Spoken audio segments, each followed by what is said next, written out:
আজ ভুলেই গিয়েছিলাম যে মেয়ের 1.5 মাসের সুই আছে। দুপুরের দিকে মনে পড়ায় তাড়াহুড়ো করে রেডি হয়ে পড়েছি। আর এখানে আমাদের টোটোওয়ালাকে ফোন করে দিয়েছি আমাদের নিয়ে যাওয়ার জন্য।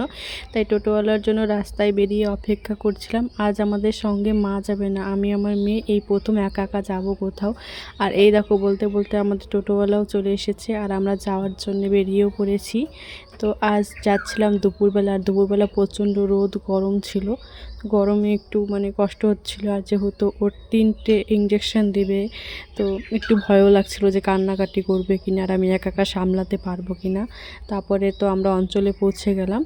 আর পৌঁছানোর পর আমাদের একটু বসতে বলেছিল, কারণ আমাদের আগে আরও 2টো বাচ্চা ছিল। ওই বাচ্চাদেরকে প্রথম ইঞ্জেকশন দিয়ে দিয়েছে, তারপর আমার মেয়েকে ইঞ্জেকশন দিয়েছে। আর ইঞ্জেকশন দেওয়ার সময় প্রচণ্ড কান্নাকাটি করছিল। আর দেখো যেহেতু হাতে একটা আর পায়ে 2টো ইঞ্জেকশন দিয়েছে, তাই প্রচণ্ড ব্যথা হয়েছিল। আর সেই ব্যথায় ওর রাতে জ্বর চলে এসেছে, দেখো কেমনভাবে ঘুমিয়ে আছে। আজকের ভিডিও এই পর্যন্ত।